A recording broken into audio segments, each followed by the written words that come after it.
Hi everyone, this is Miss Niezgoda. I'll be reading you Chapter 1 of Stuart Little by E.B. White, illustrations by Garth Williams. Our vocabulary word for this chapter is solemnly, and our trivia question is, what crisis occurred in the little home that only Stuart could solve? And how did he solve it?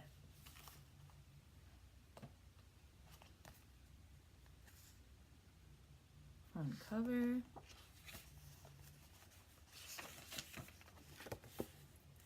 Little illustration.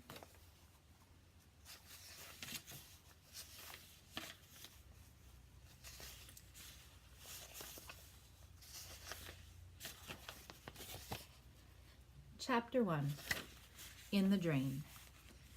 When Mrs. Frederick C. Little's second son arrived, everybody noticed that he was not much bigger than a mouse.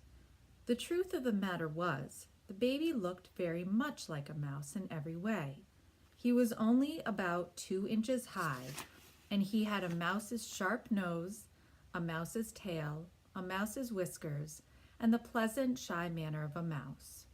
Before he was many days old, he was not only looking like a mouse, but acting like one too, wearing a gray hat and carrying a small cane.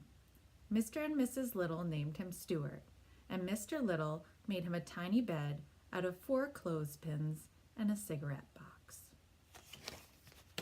And there's his little bed.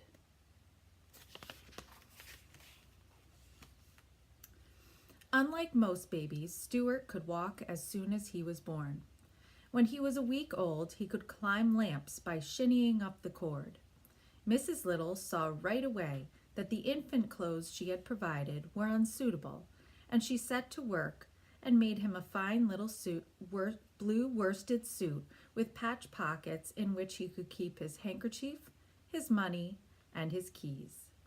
Every morning before Stuart dressed, Mrs. Little went into his room and weighed him on a small scale, which was really meant for weighing letters.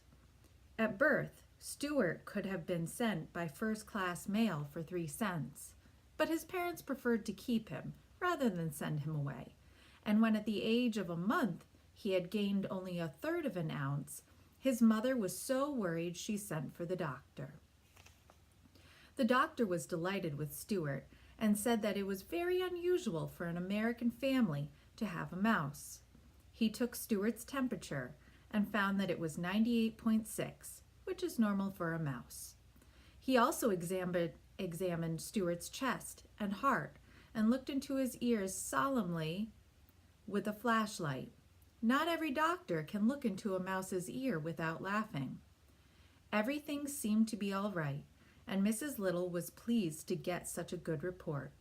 "Feed him up," said the doctor cheerfully as he left.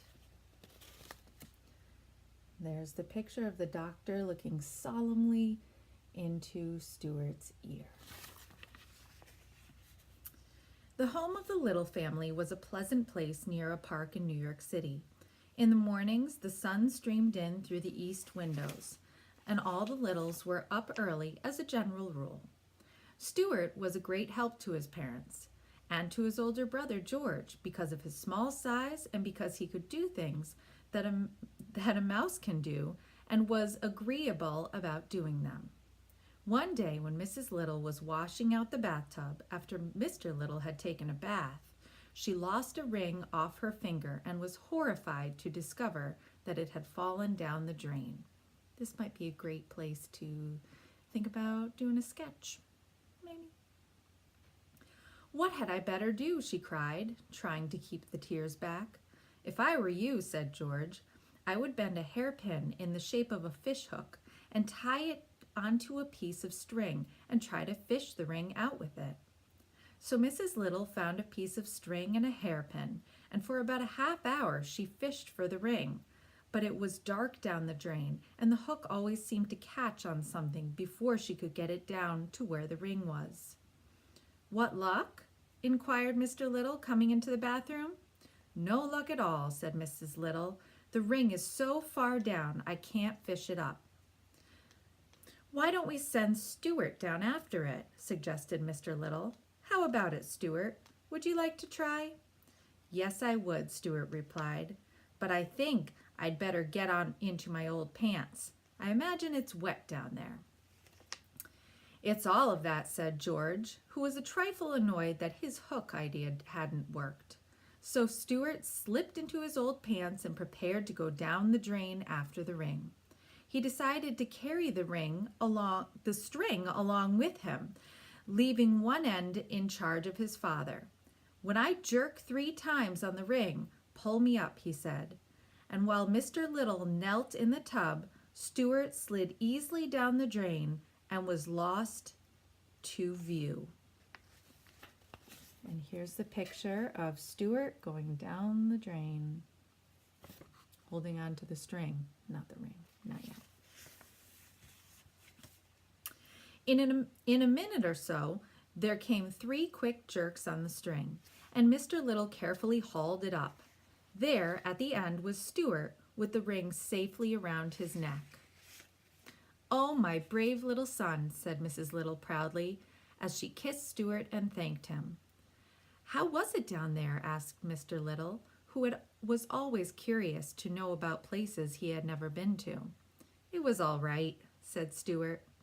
But the truth was, the drain had made him very slimy, and it was necessary for him to take a bath and sprinkle himself with a bit of his mother's violet water before he felt himself again.